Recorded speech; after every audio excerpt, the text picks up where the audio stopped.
আরে ভাইয়ারা শোনো, এই ঘরের ভিতরে খাতারনাক একটা ভূত আছে, যে এই ঘরের ভিতরে একবার যায় সে আর কখনো বেঁচে ফিরে আসতে পারে না। আরে তোমরা এখানে এসব কি বাজে কথা বলতেছো? ভূত টুত এইসব কিছুই হয় না। বিশ্বাস না হলে এই ঘরে আমি একাই থেকে তোমাদেরকে দেখাবো। আরে মৌলানা সাহেব, আপনি বুঝতেছেন না কেন?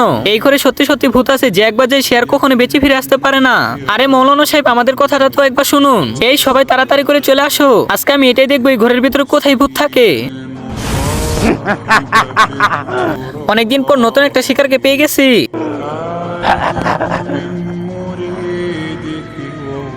প্রসাবের চাপ দিয়েছে, যে একটু প্রসাব করে আসি। আর এটা কি হলো? প্রসাবটা তো পেনের সাথে ভরে গেল। এক কাজ করি, যে গোসল করে আসি। হা হা হা, মৌলানা সাহেব এখন তোকে মেরে ফেলবো। অনেক জ্বালিয়েছিস মানুষদেরকে। আরে মৌলানা সাহেব, আমাকে ছেড়ে দিন। আপনি না নাপাক ছিলেন? আমি কখনই নাপাক ছিলাম না, আমি নাপাকের অ্যাক্টিং করতেছিলাম। আজ থেকে 10 বছর আগে তুই আমার আব্বুকে মেরে ফেলেছিস, আজকে আমি আমার হাত দিয়ে তোকে মেরে ফেলবো। বিসমিল্লাহির রহমানির রহিম। তার আগে তোমরা যদি আমার মতো মাকে ভালোবেসে থাকো, তাহলে ভিডিওতে লাইক করে চ্যানেলটি সাবস্ক্রাইব করে দাও, আর লিখতে পারলে কমেন্ট আই লাভ ইউ মা লিখে যাও। বাবা, 10 বছর পর আমি আপনার বদলাটা নিতে পেরেছি।